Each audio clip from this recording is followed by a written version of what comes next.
povieš kakao ceremónia, tak je to naozaj o tom bytí. Tu a teraz, sám so sebou, so svojím srdcom, možno s ostatnými. Freedivingom sa mi hodne zmenili priority a nastavenie mysle a keď si pod tou vodou, tak tá mysl musí byť čistá. Ona mi povedala jednu vec, ktorá mi vtedy, už keď som to počula predtým x-krát, vtedy mi to došlo, že to slnko musíš nájsť sama v sebe. OK, na nikom inom to nie je to myša na tebe, takže ty sa musíš rozhodnúť, ako sa pozeráš na tú situáciu, v ktorej si. A keď nemám ten pohyb, tak veľmi trpím a naozaj tie bolesti mi začnú vystreľovať do nôh, mám ischýáž a vtedy mi pomáha yin yoga hodne. Mám bolesť a je to v poriadku. Som schopná ešte v tom vydržať, ale povedala som si, ja nemusím v tom vydržať tých 15 minút, stačí, keď vydržím ten ďalší nádych a ten ďalší výdych.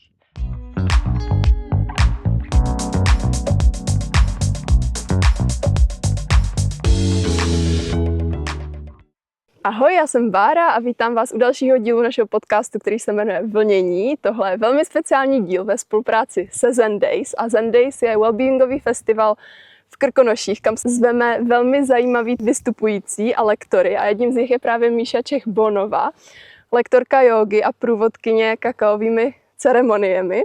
A moc tě vítám v našem podcastu, Míšo. Těším se, až to všechno rozebereme, tvých spoustu rolí a aktivit. A já bych chtěla začít na začátku. A ty už praktikuješ jogu 20 let? Dokonca viac, 22. Ja som si to uvedomila presne včera. Lebo som začala, keď som mala 20 rokov a teraz mám 42. Takže áno. Jak sa z gyoza tehdy dostala? A na vysokej škole chýbal mi pohyb. Nechcela som chodiť do posilňovne a vtedy tam bolo fitness centrum, vtedy to bolo veľmi populárne, power yoga. Tak som začala chodiť na power jogu. A pravidelne asi 2-krát do týždňa a keď som skončila výšku, tak tam práve som odišla do Austrálie a tam sa to naozaj rozbehlo. Tam som mala štúdium hneď vedľa svojho bývania a veľmi dobré ceny a bola som tam pečená, varená, kľudne poviem niekedy aj 2-krát denne. Objavovala som rôzne štýly jogy, ale určite môj preferovaný bol vinyasa a potom postupne som si našla veľmi veľkú lásku k yin joge, čo je doteraz ako moja veľká láska. Co tě tehdy přivedlo do Austrálie? A to bolo také nejaké prelomové obdobie 2009, že bola nejaká veľká finančná kríza a pustili ma z práce, akože som nadbytočná, zároveň som skončila vysokú školu a zároveň som sa rozišla po veľmi dlhom čase s priateľom a cítila som, že je čas odísť. Kam som veľmi neriešila, vedela som, že Austrália má oceán, a vždy sa mi páčila energia, takže som prosto išla do Austrálie. Vôbec som nemala plán, nemala som peniaze, odišla som a skúsila som to.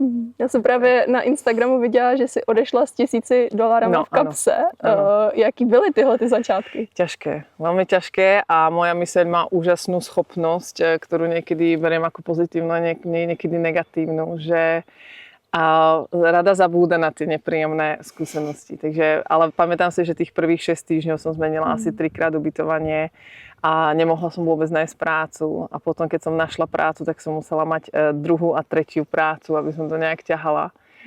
Ale potom sa to všetko preklenulo a bolo to skvelé. Ako som si našla prácu, kde mi ako dali sponsorship, to znamená, že mi dali víza, business víza. A už som nemusela chodiť do školy, lebo neviem, či vieš, ako to funguje, ale keď ideš do Austrálie, tak väčšinou tam ideš na nejaké turistické víza, ktoré dajú veľmi málo ľuďom, alebo ideš študovať. A keď študuješ, musíš chodiť 20 hodín do týždňa do školy. Takže ja som si platila školu, 20 hodín som musela byť tam a popri tom pracovať, aby som to mohla všetko nejak finančne udržať. A potom už keď som nemusela chodiť do školy, tak už to začalo byť naozaj veľmi zaujímavé.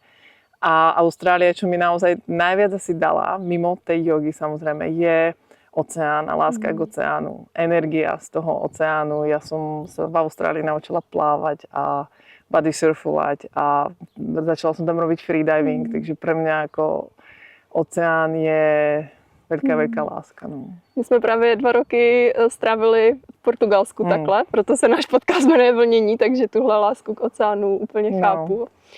A ty jsi tam strávila 9 let, jestli se nepletu? Ano, 8,5, no. Áno. Jaký je život v Austrálii oproti Česku? iná kultúra. Všeobecne v krajinách, kde je viac slnečného svitu, tak ľudia sú šťastnejší. To je všeobecne známe. Takže tí ľudia sú viac vysmiatí, menej problémov si pripúšťajú do hlavy. Ja som bývala stále na pláži, to bolo proste moje ako cez to nejdem, musím bývať na pláži, keď som tu. A bola tam iná kultúra v zmysle, že ráno staneš, o 5:00 ideš plávať a o 6:00, pol 7:00 si dávaš kafičko s kamarátmi, s ktorými si plávala a potom na tú 8:30 ideš do práce. Jo? Kdežto tu je tá kultúra taká, že nič sa neotvára do 9:00, 10:00 a takže toto mi tam chýba, také tie rána, tie skoré, brzké rána, ale to slniečko ťa ťahá von. Je to úplne iné, nedá sa to porovnať. No. Co tě pak přitáhlo zpátky do Česka? Bude to znieť ako veľmi klišé, ale keď som začala robiť freediving, tak som chodila relatívne často na Bali. A pri jedným z mojich návštev v Bali som tam bola vlastne s českým inštruktorom freedivingu a on si dotiahol so sebou zo pár Čechov a stretla som pod vodou svojho terajšieho manžela. To je krásne. Takže sme sa spoznali freedivingom a samozrejme sme sa iba spoznali.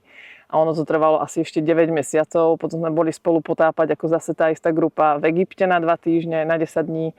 A potom sme začali spolu viac komunikovať a nejak slovo dalo slovo. Ja som medzi tým dostala trvalé bydlisko v Austrálii, čo je ako hodne zložité dostať. Trvalo mi to fakt 7 rokov sa ako tam dopracovať, 7,5. A keď som to dostala, tak vlastne mohla som vycestovať konečne z Austrálie na dlhšiu dobu. Lebo oni tam majú obmedzenia, že keď si na tom sponsorship business vízach, tak nemôžeš ísť. Presne si to už nepamätám, možno 4 týždne. Tak som sa rozhodla, že idem na chvíľku späť do Európy a že si obídem Európu, navštívim kamarátov, ktorí tam niekde bývajú a zastavím sa aj na Slovensku na dlhšiu dobu. No lenže prvá moja cesta bola na viedenské letisko, teda najprv ešte Bali a potom letisko.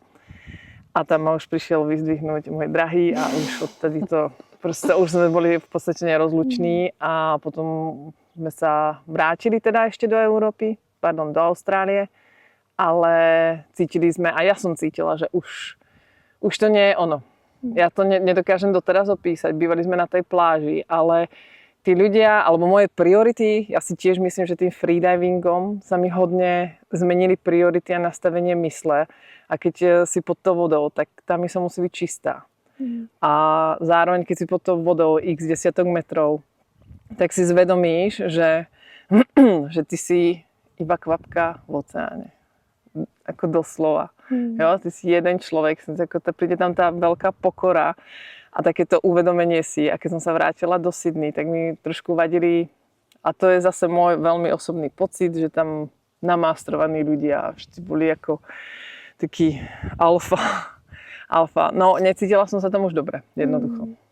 A cítila si někdy, protože to jsem třeba já vnímala v Portugalsku jako Češka, že tam nikdy úplně nezapadnu, že v podstatě nikdy nebudu úplně ta místňačka a vždycky na mě lidi budou koukat trošku jinak. Cítila si něco takového i v Austrálii?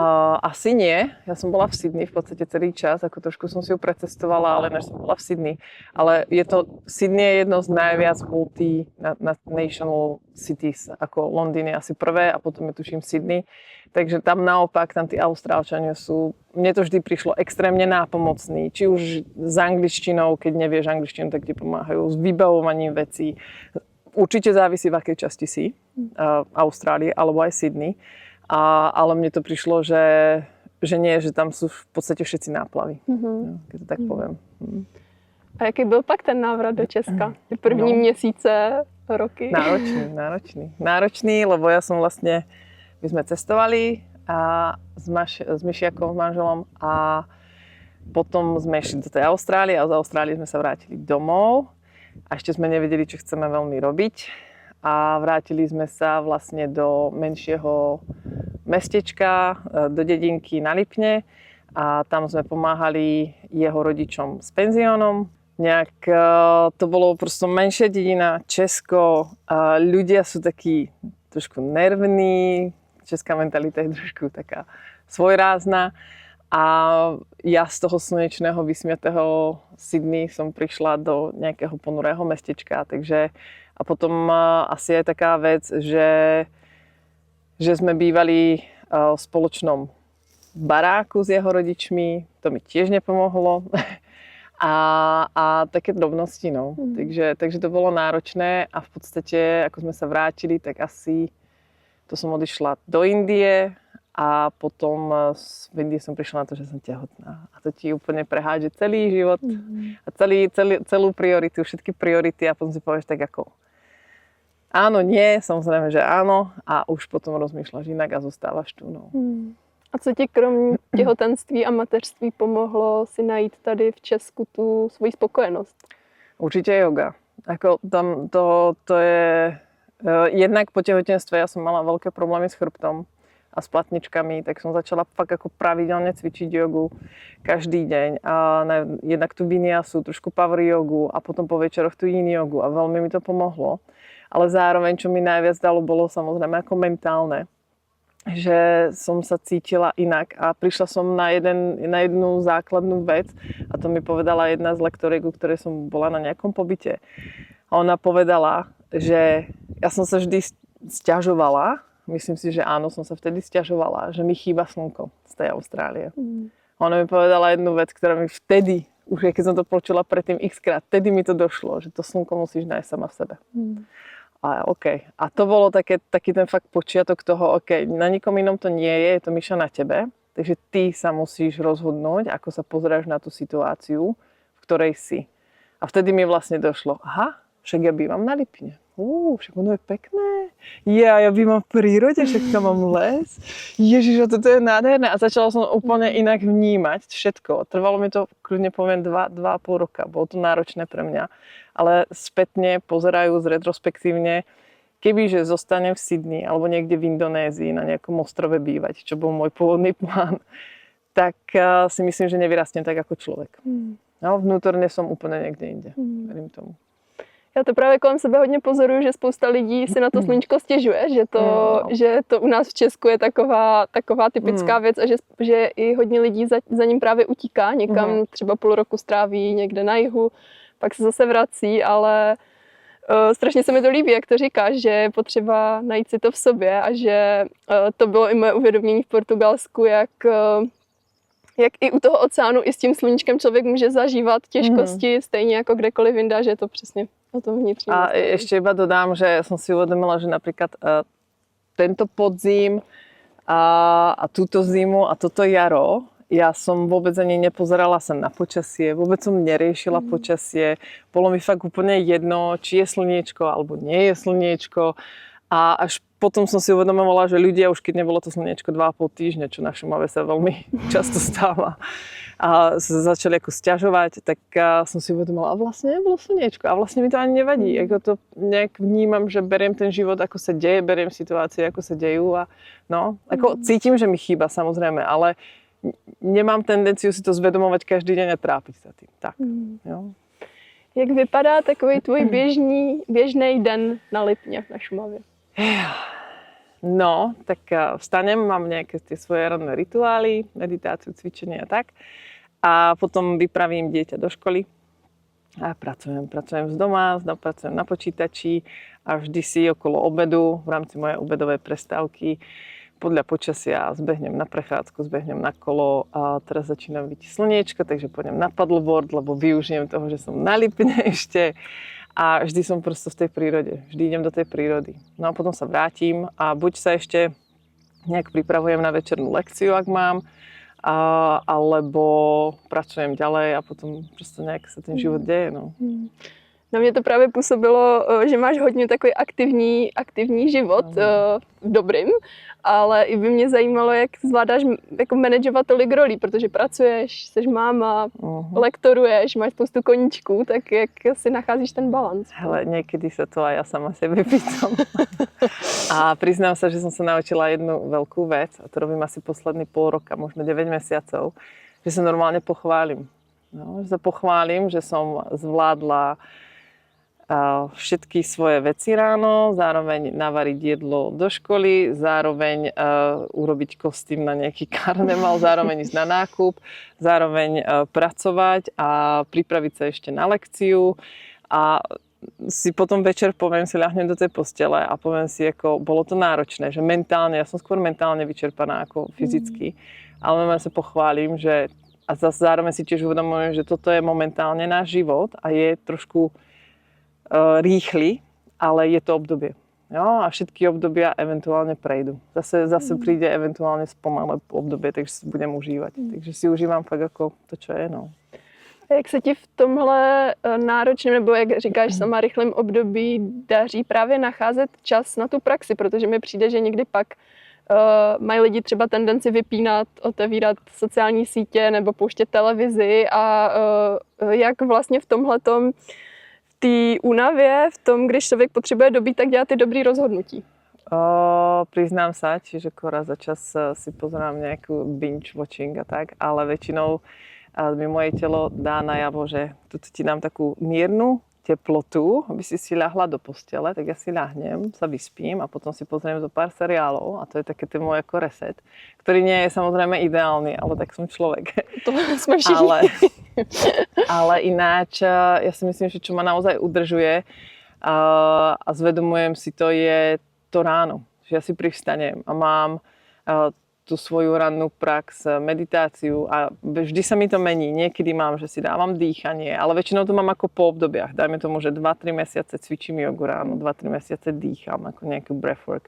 2-3 mesiace zase cvičím, dajme tomu s kettlebellmi. Jo? Že sa mi to prosto mení a vnímam to svoje telo a cítim, že niekedy každý deň sa mi mení. Jo? Nejak to neriešim a musím mať ten pohyb kvôli svojim nejakým zdravotným problémom. Baví ma to a vždy mi to naštartuje deň hlavne. A vždy potom, keď si usadnem ku kávičke a ku počítaču ráno, tak som naladená úplne inak. Takže to ráno, ale ja som ranný človek. Viem, že nie každý je. Mne nevadí vstávať o 5:00. Verím tomu, že veľa ľuďom áno, ale mne to nevadí. No. Já bych se ještě vrátila k těm zdravotním problémům a k bolestem zad. Ty jsi měla teda vyhřezlou plotínku. Mám 2, no. Jak ti pomáhá pohyb, nebo jaký používáš techniky, aby zvládala, dejme tomu, tu bolest, nebo aby ses udržovala zdravá v tomhletom ohledu? Pohyb, yoga, posilňovanie mne veľmi veľa dalo najmä dýchanie, lebo vlastne tým hlbokým dýchaním ty si tie vnútorné svaly nejak spevníš. A potom posilňovanie toho stredu tela. A to bolo hneď po tom pôrode, že to mi to veľmi pomohlo. Takže pohyb. U mňa je to pohyb. Mám jednu dole, jednu tu v krčnej práve. A potom niekedy, keď blbo spím, tak mi to trošku strieľa do ruky. Ale už som sa naučila zase zvedomovať si, ako človek stojí. A tá spodná mi vyskočila kvôli tomu, že som mala jednostranný pohyb v práci kedysi dávno. A tým pádom som sa celú chrbticu vykrivila a teraz už si dávam pozor, pravá, ľavá, stojím rovno. Takže cvičenie, no a keď sa stane, že práve som, dajme tomu, s teplotkou 2-3 dní v posteli, tak vtedy sa mi to ozve. Moje telo je bohužiaľ našťastie závislé na tom pohybe. A keď nemám ten pohyb, tak veľmi trpím a naozaj tie bolesti mi začnú vystreľovať do nôh, mám ischiáš. A vtedy mi pomáha yin yoga hodne. To je ako yin yoga alebo iba 20 minút jemnej jogy, ale na kyčle, na bedra, a dýchanie a potom pri meditáciách, to bola zase taká krásna technika, že keď som cítila, že som v bolestiach, ale chcem nejako sedieť, tak som pracovala s tým, že mám bolesť a je to v poriadku. A som si hovorila, som schopná ešte v tom vydržať. Ale povedala som si, ja nemusím v tom vydržať tých 15 minút, stačí, keď vydržím ten ďalší nádych a ten ďalší výdych. A potom ten ďalší nádych a potom ten ďalší výdych. Takže týmto, ja si myslím, že naozaj tou vlastnou praxou sa učím sama na sebe niečo, aby som to potom mohla alebo vedela predať ďalej. No, takže tak. Nejak. Ty na našem festivalu provedeš kakaovou ceremonii. Pro někoho, kdo je kakaem ještě nepolíbený, co si pod tím představit? No, a kakao ceremonia, ja si myslím, že teraz naozaj začína byť veľmi populárna v západnom svete. Najmä kvôli tomu, že ľudia cítia potrebu sa napojiť. Či už na seba, alebo jeden na druhého. Sama vieš, ten život je proste uponáhľaný, všetko sa rýchlo deje a ja to sama na sebe cítim, že ten čas nemáme. A prišla tá potreba a s tým, že teraz ako je svet krásne prepojený nielen internetom, ale aj letecky a rôzne, tak prišla ku nám aj táto medicína, ktorá je pôvodnou zo Strednej Ameriky a Južnej. A v podstate tam sa to používalo jednak už ako mena, alebo na rôzne liečenie rôznych problémov, či už dýchacích, žalúdočných. Je to, volá sa to mama kakao, je to ženská medicína, má ženskú energiu a je to medicína srdca. Takže v podstate pôsobí tak, že otvára srdce a keď povieš kakao ceremónia, tak závisí to od facilitátora tej danej ceremónie, ale úplne jedným slovom to poviem, že je to uzemnenie alebo navnímanie, prítomnosť, napojenie. Môžem to nazvať inak. Nebudem tu hovoriť celý ten proces, ale ako je to naozaj o tom bytí. Tu a teraz, sám so sebou, so svojím srdcom, možno s ostatnými. Napojenie energií. Kdy tobě kakao přišlo do života? Tesne po pôrode, no. Tesne po pôrode, možno rok. Kamarátka, ktorá žije v Mexiku, tak mi ho poslala na narodeniny z Mexika a napísala mi k tomu niečo, nech ti ako pomôže. Už si presne nepamätám. To bolo kakao z Guatemaly, si pamätám. Ona predtým bola v Guatemale. A napísala mi, ako to používať, ako si to urobiť a vlastne poďakovať sa všetkým možným spirits a tak. Tak som si to tak robila a si pamätám hneď tú prvú dávku, že mi vytreskli slzy. A vôbec som nejak to nechápala, prečo. Tak jednak som si to začala študovať. A potom som si začala robiť fakt to kakao ako každý deň, ako trošku menšiu dávku. Potom som bola za ňou v Mexiku a tam som bola taká, OK, toto je prosto niečo, čo som ja. Neviem to vysvetliť, cítila som, že som to ja. A už som zrobila aj vtedy jogové pobyty, tak som to začala pomaličky zahrňať do svojich pobytov. A myslím si, že naozaj tá kakao ceremónia, ako som spomínala, závisí na tom facilitátorovi a ja som si našla nejakú svoju, nechcem povedať techniku, ale ako funguje na mňa to kakao. No, a na mňa funguje trošku slovom. Jo? Nebudem prezrádať viac. Když by někdo chtěl kakao vyzkoušet, může i v Česku se dostat, když nemá třeba nikoho, kdo by mu to poslal z Mexika, ke kvalitnímu kakao a začít s tím třeba sám doma? Určite, verím tomu a ako ja tiež kupujem online niekedy, stále dostávam to kakao z Mexika od mojej kamarátky, ale keď mi dojde, tak si kúpim online. A je XX online shopov a keď dáš do vyhľadávania ceremoniálne kakao, tak proste ti vyjde x e-shopov a zároveň si dokážeš aj nájsť postup, ako si to pripraviť. Sú rôzne spôsoby, niekto dáva mlieko, niekto dáva iba vodu, niekto sladí, niekto dáva rúžovú vodu. Prosto zase je to človek od človeka, ako to kakao pripraví. Jaká je jaký je tvůj oblíbený způsob přípravy kakao? Ja ho pripravujem bez mlieka. S vodou a pridávam tam trošičku škorice. Mám rada trošku spicy, takže trošku pepše kajanského. No a ešte tam dávam tuk, trošičku olivového oleja. Ale iba trošičku. Zajímavé. Ako ja viem, že to kakao je samé tuk o sebe, ale ono tam pridá zase inú chuť. Niektorí vravia, že to kakao by malo zostať čisté, rozriedené iba s vodou alebo iba s mliekom, aby si naozaj vnímala tú jeho chuť. Ale ja s tým kakaom, s ktorým pracujem, tak cítim, že ono je hodne výrazné a práve toho iba tak ako doladí a vyzdvihne ešte viac tie jeho chute. Tak to vyzkouším doma, protože já jsem taky milovnice kaká a to je taková moje oblíbený jako odměna sama pro sebe, takže to určitě vyzkouším. Já bych se ještě chtěla vrátit k józe, protože mi přijde strašně zajímavý to propojení Austrálie a Česka. A zajímalo by mě, jaká je v Austrálii jogová scéna nebo komunita oproti Česku a i třeba z pozice teďka lektorky, jak to vnímáš? Jestli v tom vnímáš nějaký rozdíly? Musím povedať ešte tak ako drobnosť, že som tam bola 8 rokov dozadu, odtedy som tam nebola, takže neviem, ako je to teraz. Ale predtým ja som chodila do jedného štúdia, ktoré bolo veľké, Nás to bolo asi 80 ľudí na lekcii, nasačkovaní vedľa seba, ale to neuberalo vôbec na fakte, že to štúdio naozaj malo komunitu, malo takého toho ducha, robili také veci ako karma yoga, to znamená, že keď ako pomáhaš štúdiu, tak máš lekcie zadarmo, to som bola ja, lebo som bola študent. A takéto drobnosti a zároveň robili veľa workshopov, veľa akcií a naozaj prišlo mi to úprimné. No, vôbec neviem, aká je komunita tu, lebo ako bývam na tom Lipne, tak ako raz za čas idem do Prahy, poznám lektorov samozrejme, ale neviem, čo sa tam deje. Jo, a ani ma to, nechcem povedať, nezaujíma, ale som ďaleko lokálne. Takže. Kdy z toho praktikování přišel ten impuls, že bys tohle chtěla předávat i ty jednou dál?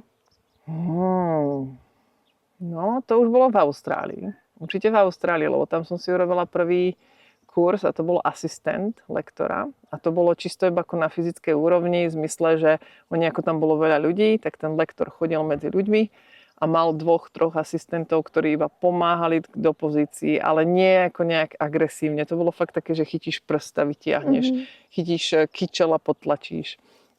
Takže tam som si to urobila a tam som cítila, že OK, že tam by toto je asi niečo, čo by som vedela a chcela robiť. No.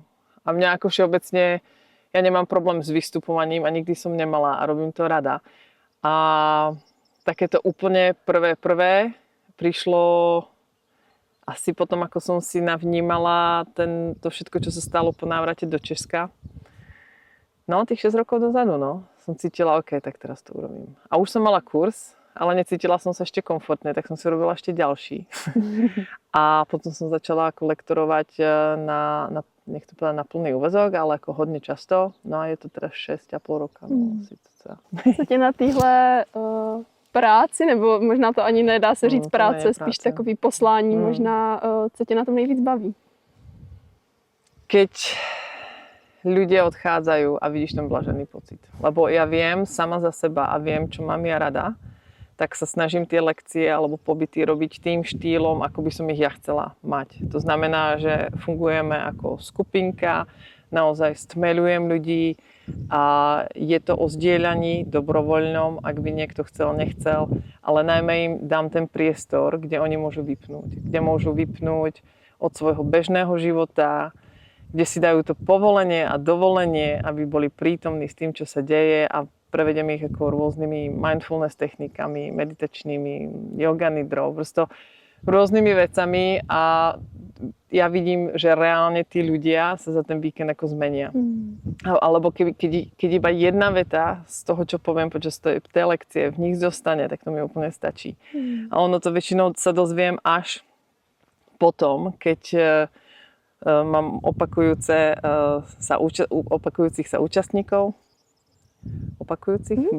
sa účastníkov, tak. Keď príde za mnou pani a povie mi, Míšo, to, co si řekla 2 roky dozadu, tak vieš vtedy o tom. A ja taká, no. A ona, no, tak ja si to dovtedy pamätám a teraz to aplikujem. A ono je to fakt skvelé. Takže ako už len to, že ak niekto si zapamätá jednu vetu z celého víkendu a potom je schopný to aplikovať vo svojom živote, tak to mi veľmi lahodí. Ja som veľmi spokojná a šťastná, takže potom to aj mňa vnútorne hodne nabíja. No. Škoda, že od sebe bydlíme tak daleko hned. Bych přišla na tvý lekci, ale vynahradím si to v Krkonoších, až za náma přijedeš. Já bych na závěr našeho podcastu, ptám se na to všech hostů, se tě chtěla zeptat, kdybys měla pro sebe jeden den, takový svůj Zen Day, tematicky k našemu festivalu, jenom pro sebe, tak aby ses mohla vyklidnit, vrátit do svého středu nebo dělat něco pro radost, jak by ten tvůj den vypadal? V Česku alebo pri oceáne? Kdekoliv. No, tak ako určite poviem pri oceáne. A to si trošku pripomeniem v Sydney. Ráno prídeš na pláž pri východe slniečka a sadneš si na tých 10, 15, 20 minút. Vnímaš tú energiu z toho novovzniknutého dňa a potom si skočíš, ja teda ako plávam, robila som aj dlhé plávania, dlhé trate, takže si skočíš fakt do tých vln, do tej energie oceánu, trošku si zaplávaš, zablbneš vo vlnách, chytíš pár vln a potom, kebyže má byť úplne ako wellness, no tak potom sa trošku vyslníš, ideš na nejaké snídane A ja by som určite išla na masáž. Za mňa ako masáž, a či už je to ako cez oblečenie alebo s olejom, to je úplne jedno, ale masáž. A naučila som sa mať rada saunu, za tých pár rokov tu v Česku, takže možno by som to ukončila nejakou saunou. To bych úplně dala taky, ten Zen Day, ten se mi líbí hodně. Ještě když jsme u toho oceánu, protože to mě zajímalo, když jsem právě koukala na tvůj Instagram, kde sdílíš hodně postů od té vody a viděla jsem, že plaveš, tak mě to tak jako nadchlo, protože já jsem taky milovník vody. A dává ti Lipno aspoň trošku toho, co ti dával oceán? Pohľad. Ja našťastie bývam fakt ako na Lipne, že mám ten pohľad na hladinu, takže určite mi to dáva to, že tá voda, všeobecne sú výskumy, kde je dokázané ľudia, ktorí bývajú blízko vody, či je to rieka, alebo lake, jazero, alebo oceán, tak sú ako kľudnejší. Lebo sama vieš, že my sme z veľkej časti voda, takže mi dáva minimálne takýto grounding, že ma to uzemňuje a som prosto súčasťou tej vody. No. Takže jo. Tak to je krásný na závěr to tak ukončit na téhle notě. Míšo, já ti moc děkuju za inspirativní povídání. Těším se na kakaovou ceremonii na festivalu. A já. 22. srpna můžete u toho být s náma. A přeju ti, ať se ti daří. Děkuju za krásné povídání. Děkujem.